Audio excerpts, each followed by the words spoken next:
Welcome back everybody to another deck profile video here with Chris from CTJ The Staying Elites, and I'm bringing you guys a super fun deck that I have been trying to make for a while, and it revolves around the baby engine that everybody obviously loves, sarcasm insert there, and I wanted to try to use the red leader because I felt like going into set 10 this leader has a lot of viability with one particular card that comes out in set 10, but we'll kind of get to that in the video.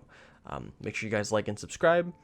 You guys will see a new sort of art on these deck profile videos. You guys can check out the cards that we actually have instead of just scrolling through the video. You actually will be able to see the cards on the side of the screen. So hopefully you guys like that sort of idea. Hopefully it adds some flair to the video, and we'll go into deck profile here. So this leader here, Vegeta Baby, promo leader, has some very unique things about him. So one is that once per turn, you can choose to take a life, add it to your hand, and then choose up to one of your opponent's battle cards and minus it by 5k. You can choose up to one. So if they don't have any battle cards, you can just, take a life. Helps you self-awaken, especially on if you are going first, so since you cannot swing. This gives you a way to just self-awaken a little bit quicker, and our goal is to get down to 4 life as soon as possible. Now, he has a swing on the front at a leader, draw one, and he's an untapped 2 leader, which for red, I think is really good, being able to untap 2 energy, especially in this deck. And then on this side here, we become the Saiyan Power Vegeta Baby, and on this side, the leader itself doesn't do too much for us outside of being able to self-awaken. The big thing with this leader is sort of the engine, but the leader does have an active main where you can choose one of your battle cards, neg it by 15, and then choose up to 2 of your opponent's battle cards and minus them by 10. This works against wide boards because you actually can use this ability to pop other cards on your opponent's board, and you have a lot of cards in this deck that minus, so you're going to see a lot of just negging of your opponent's board, and it becomes really annoying to deal with.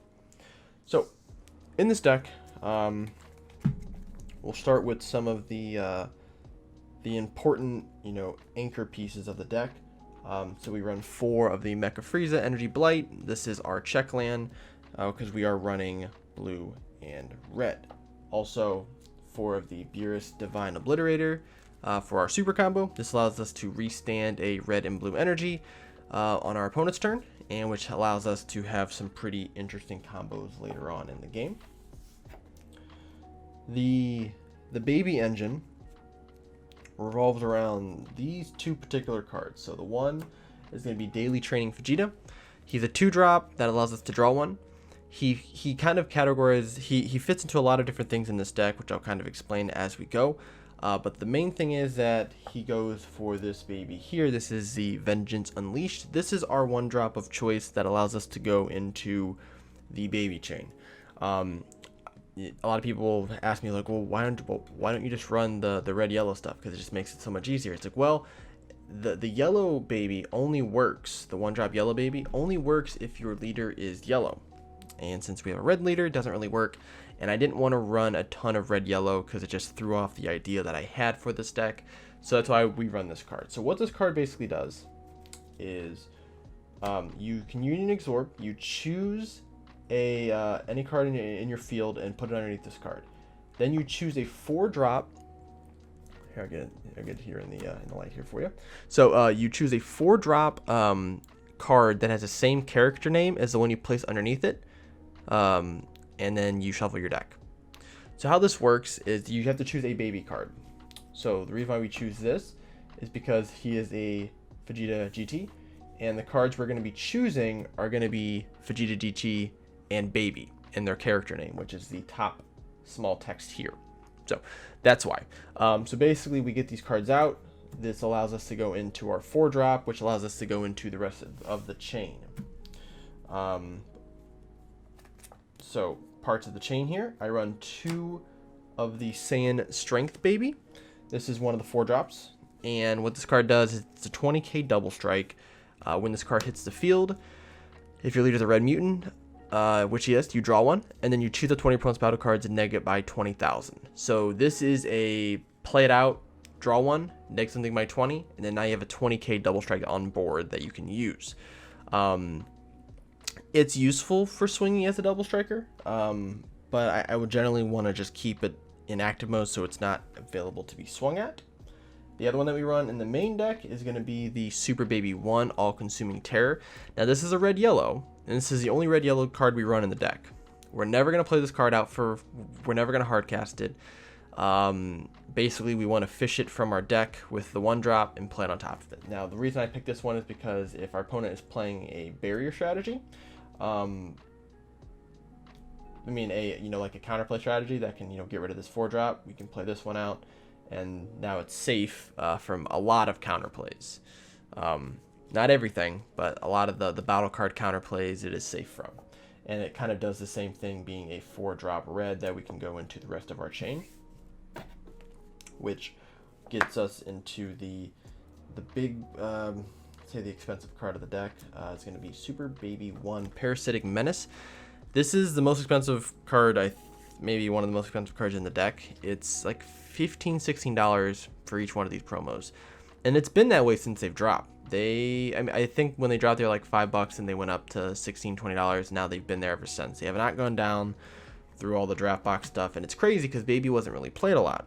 But having promo cards, someone told me that having all the promo cards is a really good thing, just because eventually most of them will be playable at some point, especially if you tend to be in the game a long time. So this card has a lot of text on it. We'll start at the top. So you can evolve this card on top of a 4-drop red baby for free.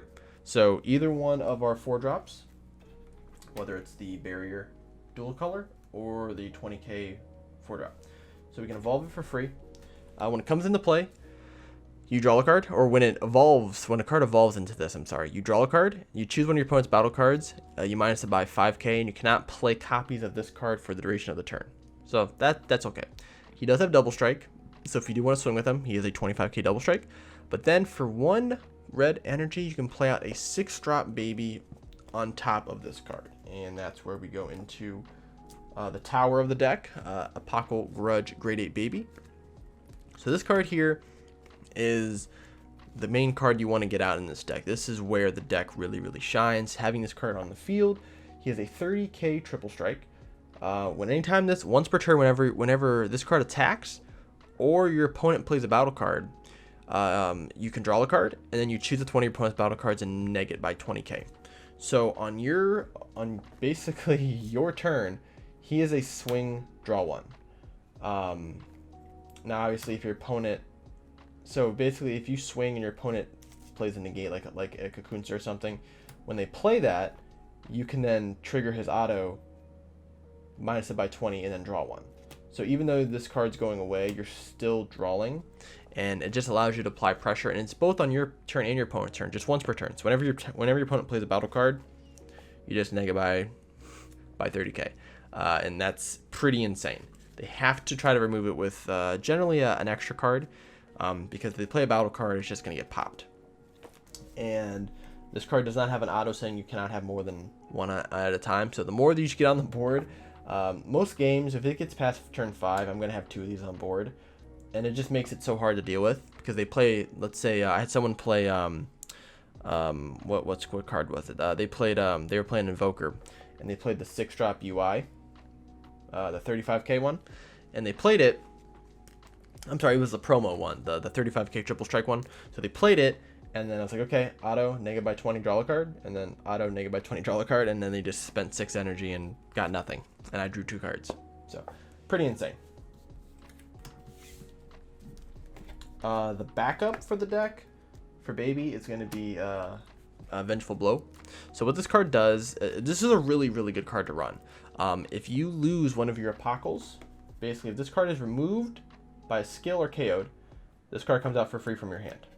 Now what this card does is comes out for free, and then you can only have one of these on the field at once, so that's kind of a downside. But you can Union Absorb a Vegeta GT card in your drop, place it underneath this card, and then choose a 30k from your hand and play on top of it. So which means we can play this card out. Pretty good. Not really much else to say about that. It's a really good combo that you can do, and just get this card right back out, especially if you, let's say you swing with this and opponent kills this card. So it's like, okay, you know, you can do whatever, draw a card. This card goes away, you play this out, grab one of those Vegeta G cheats underneath your old Apocryph from the drop area, Union Orb, play this back out, and then swing again. And you can draw again and do all that other kind of stuff. We run one Dr. Mew, and the main reason is it's just there. It's a one drop that can help me search out some machine mutants. I didn't want to run too many of them because it felt just like a bad card for the idea that I'm doing with this deck. I know we've already gone through most of the deck, but it just did not feel really good to run more than one. So one just kind of feels nice if I get it and I go, okay, I'll hold on to it until I absolutely need to search something out, and it's just a one drop search. 4 coolers. This is the other pressure part of the deck. Once we are able to kind of establish a board of these, it makes our opponents kind of have to focus on these more instead of our babies. And if you can get a board with some of these down and you also have babies on board, it's just really difficult to deal with having all these double strike 20Ks and then having a 30 strike triple strike. It's a lot. A lot of people can't handle that type of pressure. So we run 4 of those. 3 of the Gotenks Unison. 3 just seemed to fit the best with the amount of cards I have in the deck. It also is a card that can help you self-awaken. So let's say I get to turn 3 or turn 4 and I have my whole baby chain ready in my hand. I just need to get the cards out. Let's say I have this on the field. I can just choose to take a life, use my leader ability, take a life. I'm at 4, play out the, whichever part of the baby chain I need to play out, awaken, restand 2, and then play out the other one and then go into the chain.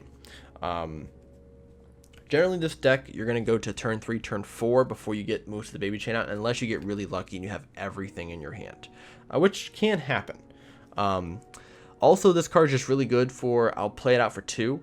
I'll use the -2, give my leader 5k, and then I'll use his ability and rip something from his hand, and then I'll go into the baby chain, and then generally try to end the game from there. So this is sort of my turn 5, turn 6 play. I'm not really going to play this card out early unless I absolutely need to self-awaken a little bit quicker.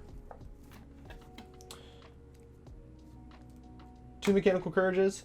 This card actually has a double effect in this particular deck. So for one, it helps me not get counterplay whenever I am playing out my baby chain. They have to warp 2 cards because you have Kakunsas, you have Hits, you have Champas, you have Vegeta the Cruels, you have the Kaioken, all these counterplay battle cards, and then the counterplay battle cards that are coming out in the Unison set, they're all under 20k. So whenever they play one of those Unison cards, even if they play it for free, they got to pitch to the warp. So that's why we run 2 of these in the main deck.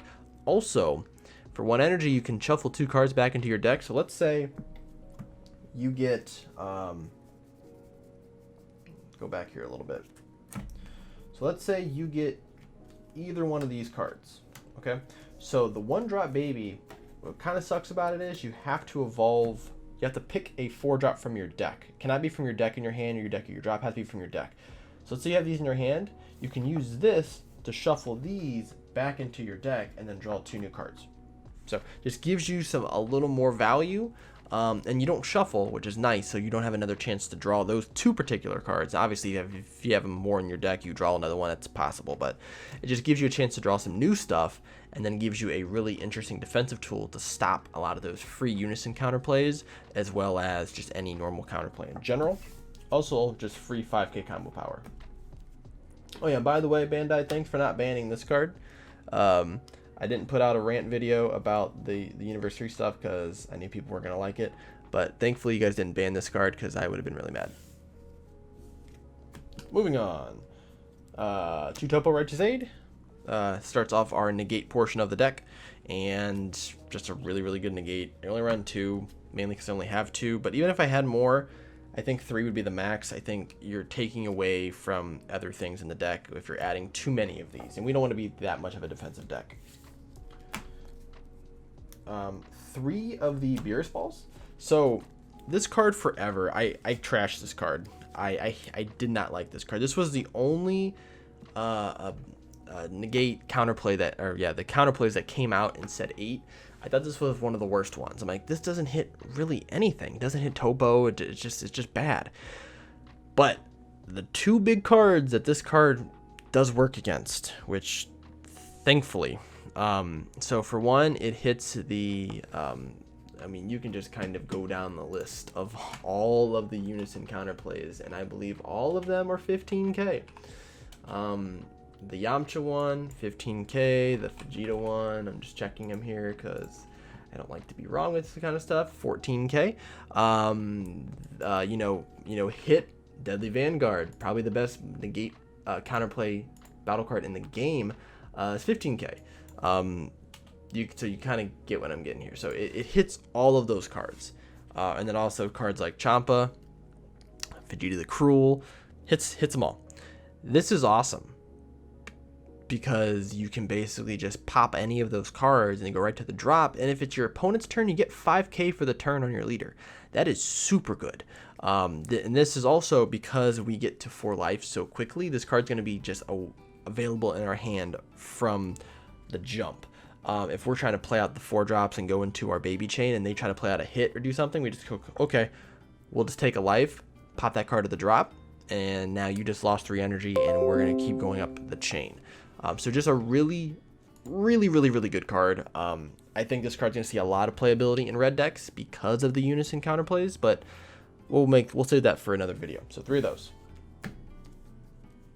More counterplays. We run 2 Denial of Hopes. This is to hit the Kakunsas and the Topos, basically.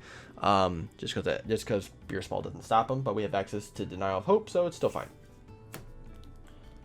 2 After Image. The only real negate, I guess, I have in the game. I mean, the only real negate outside of Topo that I run.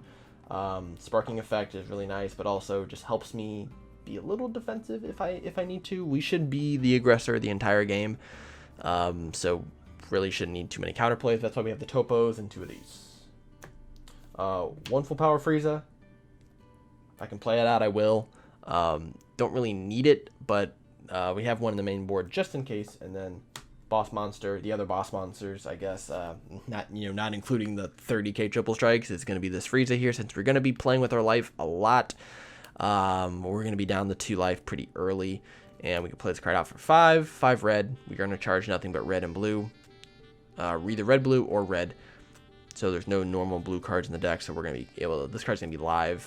As soon as we hit turn 5, we play this card out, rip 1 card from our opponent's hand, and then kill everything on the board 40k or less. So it basically kills everything except for the Awaken Power Victory Strike card. And the other Victory Strike, I believe.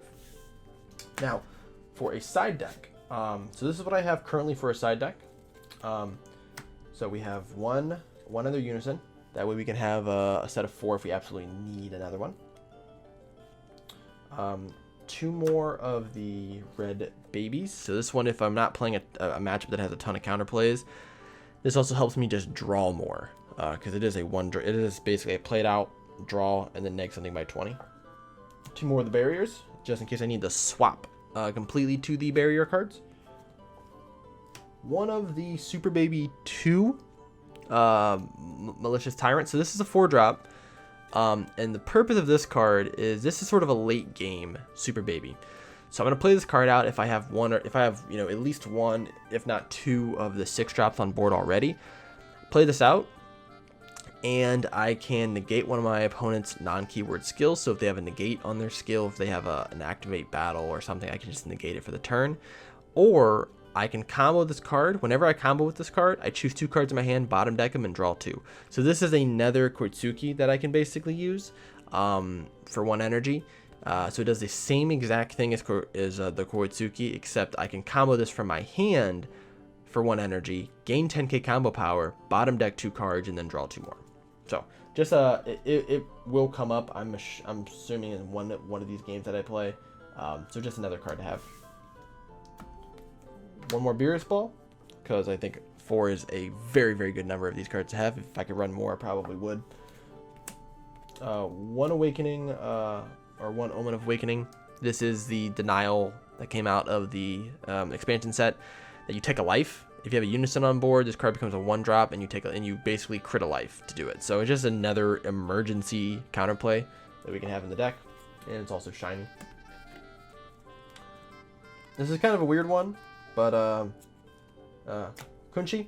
So some of the cards, there's a lot of 1-drops that are really annoying, whether they're Isekais, the ones that don't allow you to restand energy, which doesn't affect this deck too much, so I don't have Senzu Bean in it.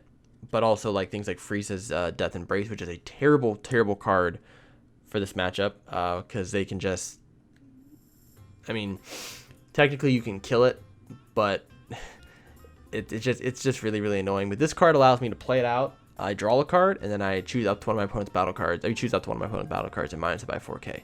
So I can kill any of the pesky 1-drops, generally that hit the board. And it's also just it's just a play 1, draw 1. So it just gives me some extra draw power.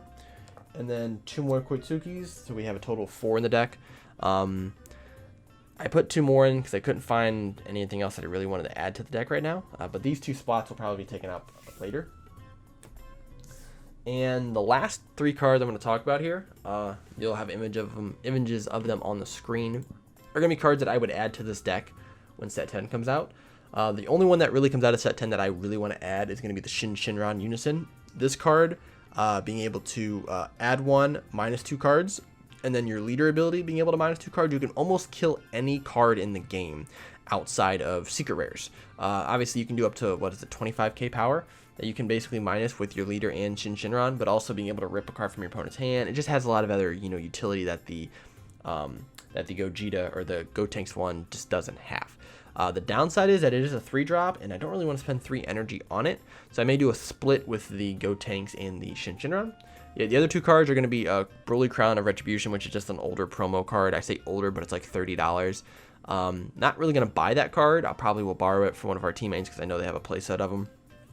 But it allows me to look at my opponent's hand, rip things from it, just get some hand knowledge, as well as Super Saiyan Vegeta Exploited Weakness. Just another card I think would be really good in this deck. Being a counterplay, that allows me to just neg their entire board, and I get to get my leader 5k if it's on my opponent's turn. So this is my Saiyan Power Vegeta Baby deck. Make sure you guys check it out, like and subscribe. Play if you guys want to. Give me some tips, some pointers if you guys have some different ideas that would work in the deck. Love to talk to you guys about it and discuss it.